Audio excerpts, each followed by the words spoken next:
Hey guys, welcome back to another episode of Invest Power series today. I want to actually talk about something in relation to the current good interest rate environment.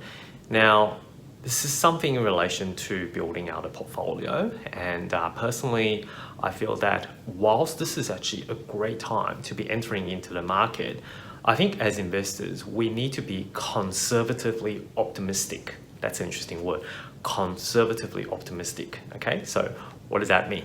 So conservatively optimistic means that you actually hope for the best, but you prepare for the worst. That's the way I look at it. So how does that apply to the current investment lending landscape? The way I look at it is, whilst we're able to get, for example, an investment interest-only interest rate of about 4% to, or even high threes, in the current environment, that's fantastic, right? And that's why it's driving everyone to be able to wanting to come back into buying property again. But you also need to be mindful that whilst we're in such good interest rate environment, historically, the median or the average interest rate that people have been paying is around the 7% mark. So even though you are calculating your cash flow based on today, which is about 3 to 4% type of interest rate, that doesn't necessarily mean that in a couple years' time, the interest rate may go back up depending on how the economy performs and how the world situation rolls out. So that's why be a conservatively optimistic investor at this point in time simply means that when you do your cash flow calculation, and this is what I do if I'm buying today, when I do my cash flow calculation, I want to actually use probably another 2% on top of what I'm actually going to be getting. So as an example, let's say, for example, your mortgage broker is able to get you for an investment interest rate today of, say, about 3.5%. Sounds low enough, fantastic, and you don't need to fork out too much cash flow to be able to hold this property.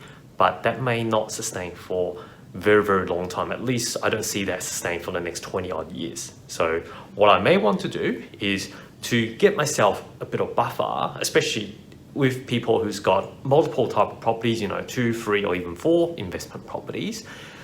You may want to actually assess your financial situation to say, okay, here's where my portfolio sits, here's the actual interest rate that I'm currently getting, and what I should be doing is maybe add another 2% on top of all the ones that I'm actually currently doing, and see how that impacts your cash flow. Is that going to put you into a difficult situation if you bump the interest rate up for another 2%? So in that example, if you're getting 3.5% today, you add another 2% on top, that's 5.5%.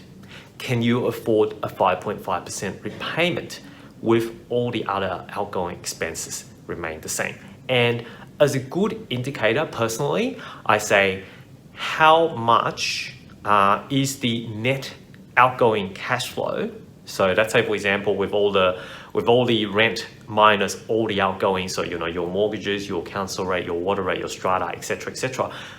After your rent and take off all the inclusive all the outgoing, then what is the net figure at that point in time?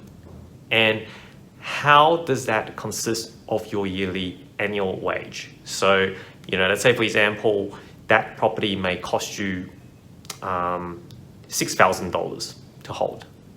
Now, if you're earning $100,000, 6,000 is 0.6%. So it might not be too bad.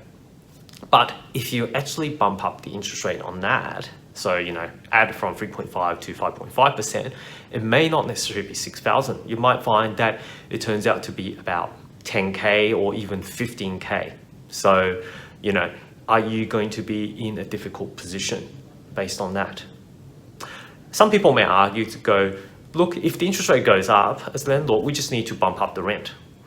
But again, it depends on the situation as well and the circumstances.